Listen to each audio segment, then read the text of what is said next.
And welcome back to redheart.com as well as the Crochet Crowd. Today it's all about the Red Heart Boutique Sassy Fabric. This is a brand new yarn line and this is truly amazing. It is so hot. It is still smoking because it is that amazing. So let me show you how to work with this product. We're going to grab our 5.5mm knitting needles today, or US 9, and we're going to get working on this. One of these packages equals one scarf, so it's really a no-brainer when it comes to this particular idea. So let's get started. Let me show you some tips on how to work with this brand new Red Heart Boutique Sassy Fabric. To get started, you're going to want to slip out your fabric from the package, and it's going to look a lot like this, and it's just going to slide it out, and you want to make sure that it's not going to twist on you. So you can see that it's rolled just like so, so it is flat, and this will come the exact same way. I've already kind of done it already. So essentially you just have to take the cardboard out that's in the middle, and when you're working with it, you just want to continue to roll it like so. So when you're moving your hands back and forth when it comes to turning directions, you want to make sure that it always stays equal and even from this particular piece, so we never want it to turn circles.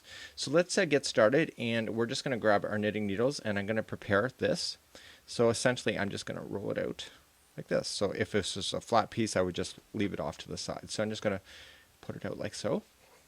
No big deal. And we're going to grab our knitting needles. Now this is my personal tip. It doesn't say this in the instructions, but what I would do if I were you is that, see how it's got the end like so? What I would do is pretend that the end is actually flat like this. So fold this up so it's as if it's one. And we're simply just going to grab our 5.5mm or US 9 hook or knitting needle, just put it through, and then we just want to grab the very next one. So there's just holes on the outside. So this is 2, and you only need to do 4 of them. So we're just going to roll some more fabric out. So we're just going to come out, and this is 3, and now this is 4. So that's how you cast on. So you have all 4, and this one here is just turned like so that you don't end up with an edge that doesn't look so fabulous. So let's begin the next step of this process. To begin the next step, all we're going to do is that we're going to knit back and forth as normal. So we're not going to purl, we're not going to do anything fancy, because the fact is that you're never going to see your stitch work anyway because the ruffles is going to cover it. So just slip this needle through the same hole that this one is coming out of, and then we just want to grab the very next hole that you see and just put it onto the back needle like so, and we just want to flick it forward. So we're just going to flick that material through that first hole and then slide that one off. So watch how we do it again. So we're just going to slip it in to the same hole. Slip into the same hole. We're going to grab the very next one. So see how this one is the hole? The very next one is over here. And we just want to put it onto the back. And we're just going to use that, and we're going to flick that one forward through the other hole. Okay, so let's do this one. So we just want to get into the same hole, like so. So again, so we're going to use every hole that is on your fabric. So usually with sachet, sometimes you skip over loops and etc.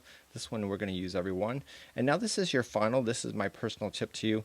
Put it through both, so it traps them both permanently into position, and then we just want to take our next hole and feed it through. So and then just slide it off. So now you get a nice edge just like you would have on the other side. So to begin the next one, we're going to turn, and this is where we don't want to make sure that this gets all tangled up. So we're just going to maintain that. It's not very difficult. It's just a matter of getting yourself into a rhythm. You're only going to have 4 of these loops on here. That's all you need. If you go any bigger, you're going to have too much of a short scarf. So simply just going to knit as normal. So we're just going to slip in behind and just going to put the hook or loop on and just flick it forward. So let me show you a close-up view of that. So we're just going to slip in like so, grab the next hole, feed it on, and just kind of pull it through like this and slide up. So the gauge of this material is not judged by the knitting needles like you would typically would see with knitting. The gauge is determined by the size of the holes that's in the fabric. So essentially, as long as your 2 needles can fit through this hole here, you're good to go. So that you can have the wrong size knitting needles as per the pattern, but it will still turn out the same way because the gauge is measured by the hole.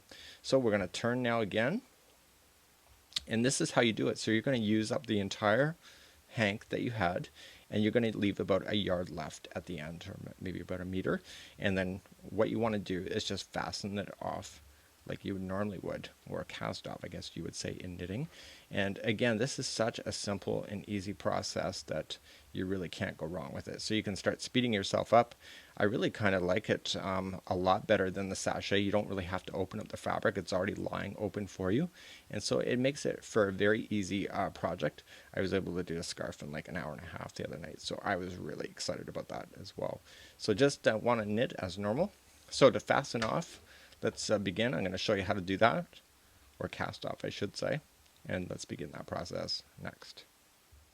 So we're going to learn to fasten off, or cast off, if you want to say. And we're simply just going to start this particular row like we normally would. So we're just going to grab our fabric. And for tutorial reasons, I'm not going to cut my fabric at the end of this because I want to use this whole thing for another scarf. So we're just going to knit the first one as normal. And then we're going to go into the second.